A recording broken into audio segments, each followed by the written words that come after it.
and myself and all the other quote unquote, prospect guys got it wrong.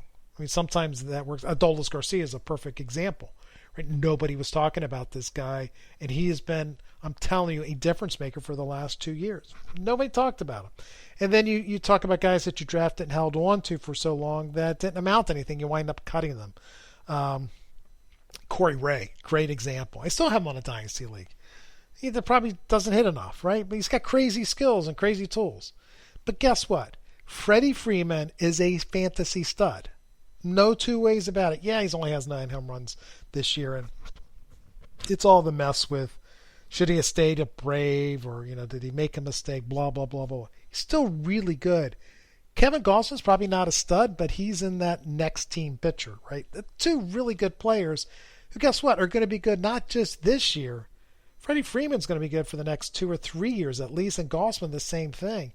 And you're going to trade them for two guys that may be good. There's no guarantee those guys are going to be good. And again, if you have confidence in your ability to listen to podcasts, to read about prospects, and to learn to play the game, you will find, Jeffrey, other Corbin Carrolls of the world, other S.U. Ruiz. They're out there. You just have to find them. And sometimes it's not all that hard to find, particularly if you listen to the right podcast like this one, right? And I can help you, and you can help yourself by reading and just diving into it. That's part of the fun. So while the dream is to draft these guys and hold them and have them go all the way through the system, in the reality, your minor league squad, just like with the major league teams, they are there to make your major league team better. In your case, to make your guys that are playing now that are competing for a fantasy league better. And if you can trade two very good players, young hot prospects, for two really good major league players, if it were me, I'd do it. I don't know the rules of your league. I don't know how the trading works there. I don't know any of that. But I would have hit accept so fast, my head would have been spinning.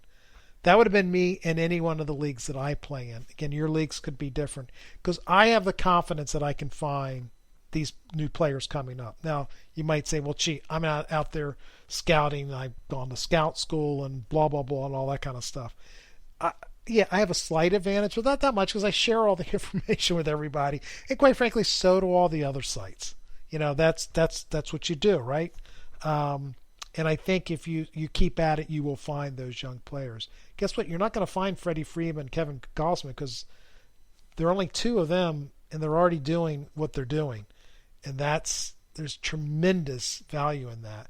In fact, I think you're getting the better part of that deal. Even though Corbin Carroll, there's a chance, if he doesn't come up this year, that he is the number one prospect going into next season, right? Either he or Jordan Walker or Gunnar Henderson. It's one of those three. And, I mean, that's huge value there. And Esther Reeves could continue to rise up. But, I mean, you're getting two really good players. And then the fact that you could win the league, done like dinner. That's my opinion. Take it for what it's worth. Hope you guys enjoyed this podcast. Thanks for all the great feedback. Totally jazzed about the top 100. I know this stuff is important for many of you because you're making decisions off of that. I take those thoughts very seriously, and I spent a lot of time thinking through this and trying to think through how I would want to play the game if I were, which I do, right? I play in 5 leagues. So I'm putting myself in the shoes of how I want to play the fantasy game, and hopefully that comes through and this is helpful for you. Again, list comes out on Monday, July 4th, and then Tim and I talk about it on the 5th. That's it. Everybody, be well.